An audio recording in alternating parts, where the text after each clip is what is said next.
It has been a warm, wet, and windy election day across mid-Michigan, and there is more rain to come. We've got a cold front to our west, which will move through this evening and increase our rain chances. Temperatures 69 currently in Lansing, 70 in Jackson, 70 degrees in Howell. Our wind gusts today between 30 and 40 miles per hour, so obviously very windy outside. Forecast for tonight, chance for rain for the next few hours, then things clear out as temperatures fall by tomorrow morning in the mid-50s, and a much cooler day is on the way for tomorrow. 6 News at 5 starts right now. WLNS is here for you with 6 News at 5.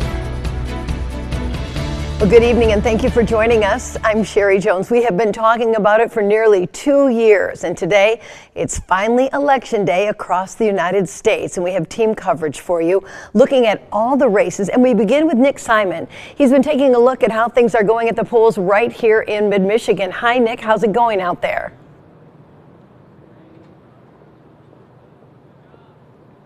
That's right, Sherry. It's already been a busy day at the polls, and there are still little under 3 hours left before everything closes up. City officials say that that's still plenty of time to cast your ballot if you haven't made it in yet. We visited multiple polling locations today, and at each one, the process looked like it was going smoothly. The longest line was only about 15 minutes long. We also stopped to talk to the Lansing City Clerk. His office was in the process of registering voters for the same-day voting and accepting absentee ballots. One of those first-time voters was my cameraman. The clerk was able to walk him through the whole process in about 20 minutes. So even if you think that you've run out of time, city officials are urging you to come in and cast your vote. People are allowed to register to vote in person here today, and we have 3 locations where people can do that in the city of Lansing, and we've been very active with that. They've been registering all day long. So it's been going really well. We've heard a lot of new voters, a lot of people who are coming to poll sites who are not registered. So they go to Rio, they go to Foster, they go to City Hall, they vote, and they come right back. And people have been really happy to do that.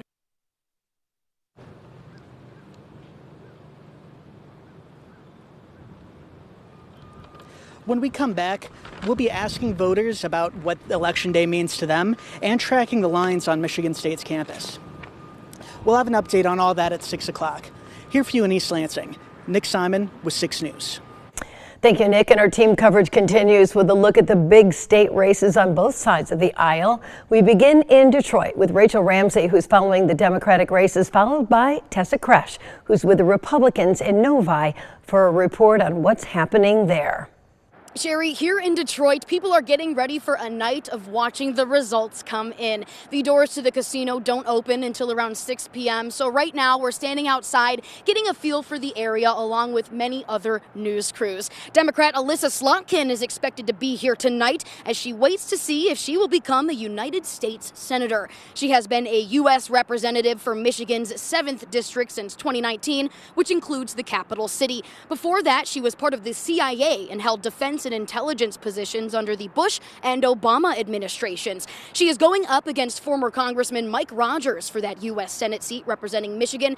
Here at the Michigan Democratic Party's event, people are hoping to see a victory for Slotkin tonight, along with a victory for Vice President Harris. We will continue to keep you updated on the U.S. Senate race here in Michigan, and there are other races we're following as well, like the Michigan State University Board of Trustees and the Michigan Supreme Court. And of course, we will get people's reactions as the presidential results come in. Here for you in Detroit, Rachel Ramsey, 6 News.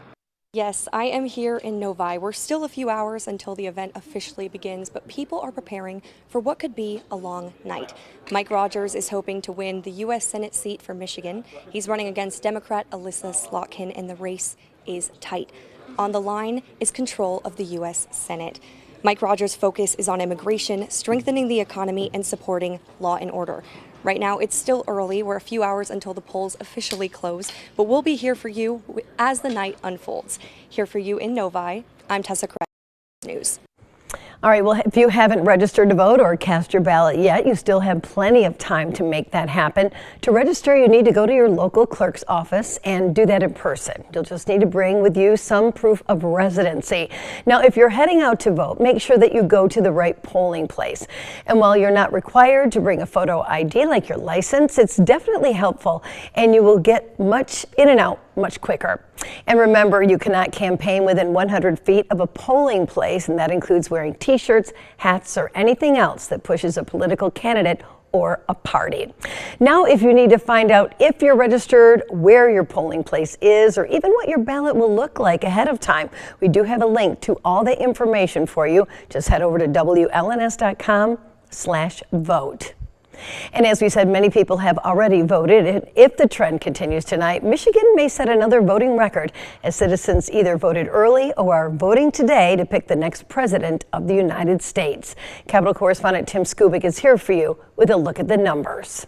It was alive and well during the last 2020 presidential election, and voting absentee was obviously very popular. 3.4 million going to the mailbox instead of the polls. There's no outbreak now, but the enthusiasm to vote appears to be out there, and a record could be set or met. 5.4 million voted in 2020. Will that number be reached later tonight?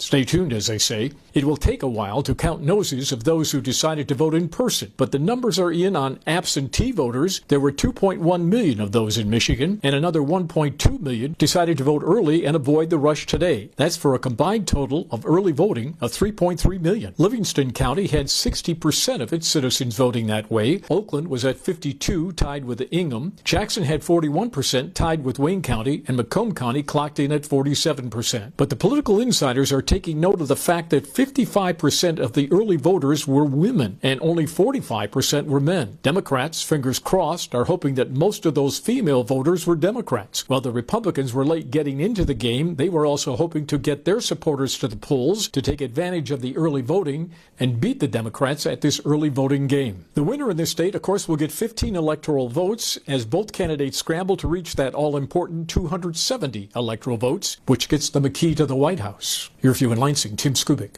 6 News. Thank you, Tim. And if you haven't already cast your ballot, you should, because Mid-Michigan voters have a lot of power. Now, your votes will not only help decide the next president, they could decide which party controls the U.S. Senate, where Democrats have a 2-vote edge.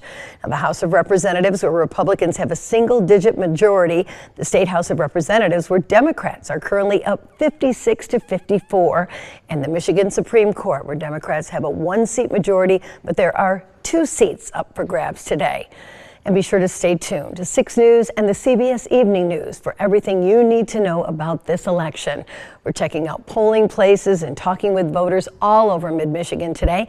We'll have updates for you on air in all of our evening shows, and then every half hour until 6 News at 11. We also have a team of people updating the website, WLNS.com, which will have updated election results throughout the evening.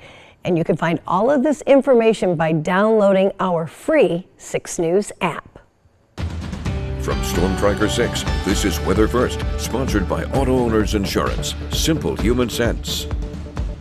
We saw some heavy rainfall out there again this morning, and more rain is in the forecast as we head into this evening, and more over the next 5 days. Take a look at the 5-day rainfall outlook. Nothing too terribly heavy. The heaviest of the rainfall is shifting off to our south and east with our cold front. But as you look at it day by day, rainfall out there tonight, and that's what you see for Wednesday. That's primarily before sunup. And then on Sunday, another good chance for rainfall appears to move in the area and probably will arrive at some point Saturday evening or Saturday night. So overall, the wet pattern is going to continue.